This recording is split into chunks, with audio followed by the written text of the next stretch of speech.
আকাশের সৌন্দর্যতা দেখার মতো ছিল। আমি শুধু দেখেই যাচ্ছিলাম, ভাবলাম আপনাদের সাথে শেয়ার করা যাক। হ্যালো এভরিওয়ান, আসসালামু আলাইকুম সবাইকে। আশা করি সবাই ভালো আছেন। আলহামদুলিল্লাহ, আমিও অনেক ভালো আছি। আজ মেইনলি বের হয়েছিলাম আমার কাজিনের জন্য। ওর কিছু টুকিটাকি কেনাকাটা ছিল। মার্কেটে ঢুকলে খুঁজে খুঁজে জিনিসপত্রগুলো নিতে হয়, অনেক বেশি হাঁটাহাঁটি করতে হয়, আর এর মধ্যে ক্ষুধাও পেয়ে যায়। রিকশায় বসে আমরা ডিসাইড করতেছিলাম আজকে আমরা কই খাবো। দেন আমরা ঠিক করি জলেশ্বরী তলায় যে আমরা স্ট্রিট ফুডগুলো ট্রাই করব, কারণ রেস্টুরেন্টে বসে তো প্রায়ই খাওয়া হয়। এই ফুড কর্নারগুলো দেখে আমার মালয়েশিয়ার কথা মনে পড়ে গেল। একসময় আমি ওখানে স্টে করতাম আর এভাবে স্ট্রিট ফুডগুলো খাইতাম। আমি সব থেকে বেশি মিস করি মালয়েশিয়ার অ্যারাবিয়ান ফুডগুলো। এখন তো বগুড়াতেই অনেক মজার মজার খাবার পাওয়া যায়। এই লোকেশনটা আপনারা হয়তো অনেকেই জানেন, তারপরেও দেখিয়ে দিই। এটা কোর্টের সামনে ছিল। রোড সাইডে বসে অনেকেই খেতে চায় না, এটা যার যার মনের একটা ব্যাপার, কিন্তু বন্ধুরা মিলে একসাথে বসে খাওয়ার মজাটাই আলাদা। আর আজকে ওয়েদারটা ভীষণ ভালো ছিল, প্রচন্ড বাতাস হচ্ছিল এদিকে। শর্মাটা প্রায় রেডি। এইদিকে আমরা আরেক সাইডে পিজাও অর্ডার করেছি, লাইভ পিজা।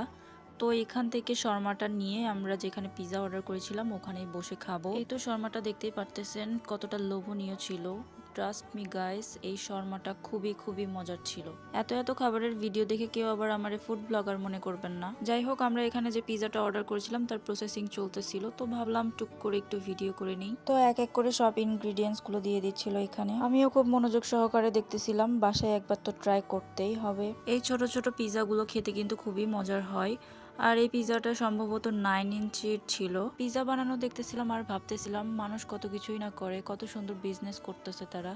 আর আমি একমাত্র মানুষ, শুধু ভিডিওই করে যাই। বেকার মানুষ বলে কথা, আমি তো ভেবে নিছি আমার এদিকে কিচ্ছু হবে না। তারপরেও আমি মনে করি আল্লাহ যা কপালে রাখছে ইনশাল্লাহ তাই হবে। যাই হোক, ভাবতে ভাবতে দেখি পিজাতে সব ধরনের ইনগ্রিডিয়েন্টস দেওয়া শেষ, এখন কুকড হবে। দুই বোন বসে শর্মা খাচ্ছিলাম আর অনেক গল্প করতেছিলাম। আমাদের পিজা রেডি, মাত্রই বের করছে, স্লাইস করে দিচ্ছিল এখানে। আর আমরা ঠিক করছি আজকে গরম গরমই খাবো, কারণ এর আগের বার যখন আমরা পিজা খাই পুরোটাই ঠান্ডা হয়ে গেছিল। পিজা ঠান্ডা হয়ে গেলে একদমই খেতে ভালো লাগে না। দেখতে কিন্তু ভীষণ কিউট লাগতেছিল এই কুটু কুটু স্লাইস গুলো। এখন খেয়ে দেখা যাক এই মিনি পিজাটা কতটা মজার ছিল। এটাও মজার ছিল, বাট আমার কাছে পিজার থেকে শর্মাটাই বেশি মজার লাগছে। খাওয়া শেষ করে আমরা সাতমাথার দিকে যাই চা খাবো। এত সুন্দর ওয়েদারে এক কাপ চা খাবো না, এটা তো আর হয় না। অনেক বাতাস হচ্ছিল, আমরা তো ভাবছি ঝড় হবে, বাট না, গুড়ি গুড়ি বৃষ্টি হচ্ছিল আর বাতাসটাই ছিল। চা খাইতে এসে দেখি এখানে কোনো দুধ চা পাওয়া যাচ্ছে না, তাই আমরা লাল চাটাই ট্রাই করি। এখানে লেবু চা আমরা ট্রাই করতেছিলাম। লাল চা বেশি একটা আমি খাই না, বাট এই চা খাওয়ার পরে এক কথায় এই চায়ের আমি ফ্যান হয়ে গেছি। বসে বসে চা খাওয়ার মধ্যে কোনোই মজা নাই, তাই আমরা চা পাওয়ার পরে দুইজনে গল্প করতে করতে বৃষ্টিতে ভিজতেছিলাম আর চা খাচ্ছিলাম। বাহিরে আসলে সব মায়েরাই টেনশন করে আর বারবার ফোন দেয় বাসায় যাওয়ার জন্য, তাই আর দেরি না করে বাসার দিকে রওনা দিলাম।